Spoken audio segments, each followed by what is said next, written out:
You know what else is a non-solution? The fact that Biden is meeting with violent, or I should say video game lobbyists, but let's call it what it's supposed to be considered, violent video game lobbyists, people who are lobbying for the fact that for the right for this art form, and yes, it is an art form, to exist.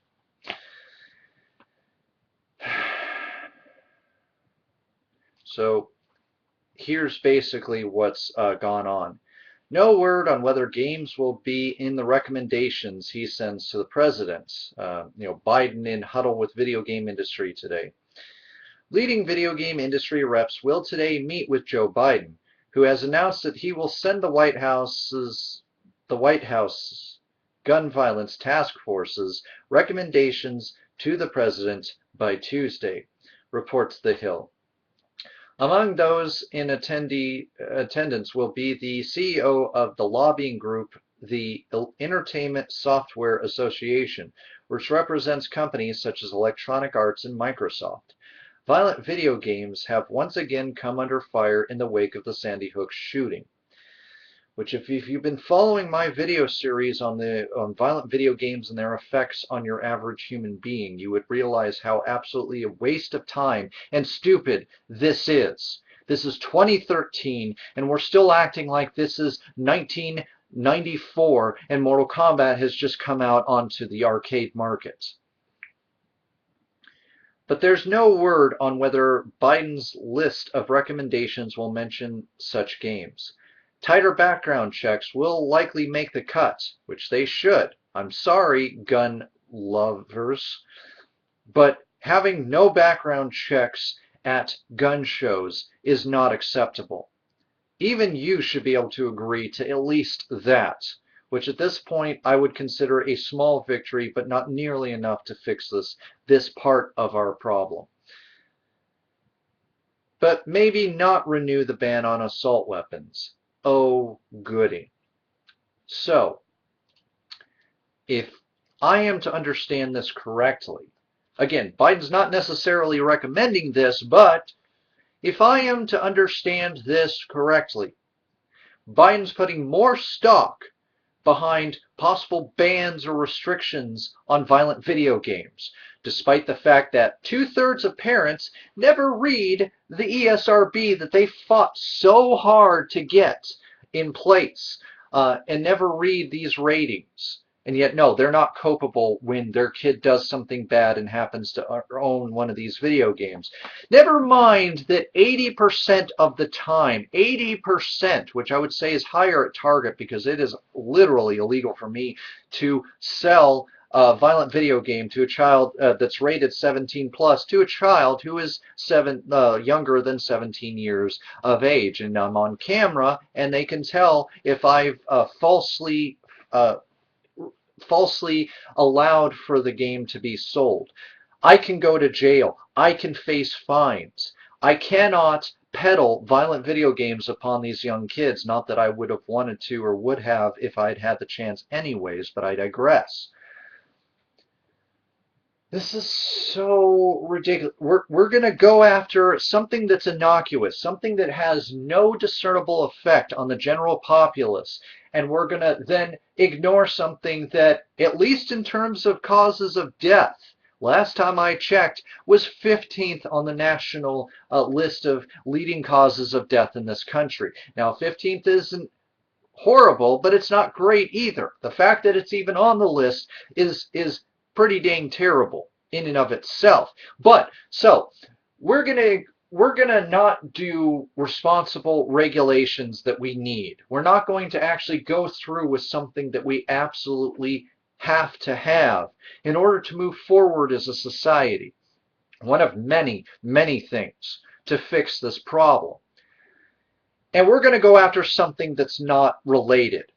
It would be like, to solve this gun issue, we're going to outlaw mangoes. No, I'm not joking with that analogy. Think about it. I mean, granted, mangoes have health benefits. They've got vitamins. They're not, they don't typically gush blood or things of this nature here. But it's the same principle. This is nothing more than mangoes. And to fix this problem that we have in society, we're going to ban these mangoes, even though the killer likely didn't even like mangoes, didn't associate with mangoes, never even owned a mango in his life, maybe tasted one when he was 6, but that was that. You know, it's filtering through everything. Every level of government, almost every state on some level, we filter through to non-issues. We either deflect because we don't want to talk about reasonable gun restrictions, and I mean reasonable, ones that most gun owners would be happy with and that would make it harder for people who should not be getting guns to not get guns. But instead, no, no. We're making symbolic gestures against things that we find immoral or disagree with. And we claim that it's a victory, even if we don't go through with our ridiculous PR stunt that we've created. We're threatening one another with guns while claiming, shouting at the top of our lungs that we just want to be left alone, that we're peaceful gun owners. But if you dare to disagree with me, I'm going to shoot you in the face. Can you see now why I cannot talk about this anymore? Can you see now why I'm so far beyond disgusted with everybody?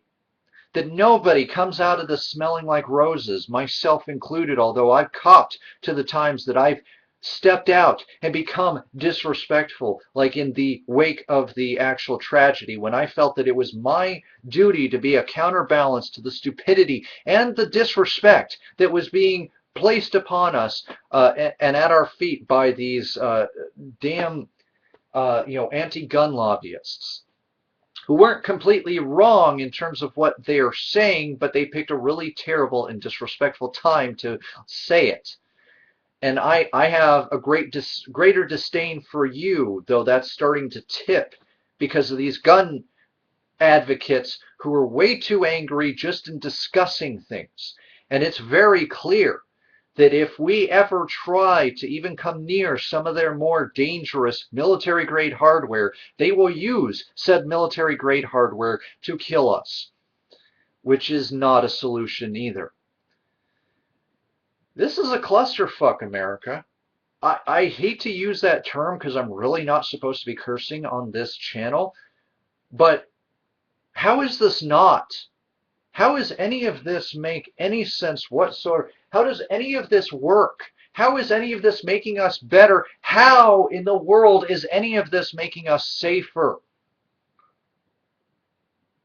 It's not. And now we're all snake oil salesmen peddling non-answers to non-existent problems and then patting ourselves on the back, acting as if we've done anything. The needle of progress on this society has not moved one iota. If anything, it's starting to push backwards.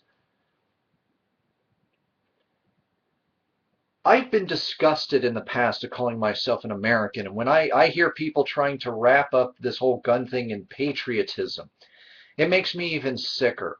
It makes me even sadder. Because this isn't working. We're like, the abused spouse that knows that this relationship isn't working, but doesn't feel like we could be doing better and is broken and is shattered. We're afraid to take the steps in our lives to fix and improve our daily lives because what? It would mean fixing and improving the daily lives of our enemies, and we've got to do that. We've got to have enemies within our own borders because if we don't, then the game doesn't work. That we don't have somebody that we can compare ourselves to and make ourselves feel better about ourselves instead of just feeling better about ourselves in general. You've all lost your mind. You've absolutely lost your mind. And I leave you to your fate because you don't want to fix this. You don't. Otherwise, you would be listening a little bit more to me. You would be actually wanting progress. You don't want progress. You want your kind of progress, which is no progress at all.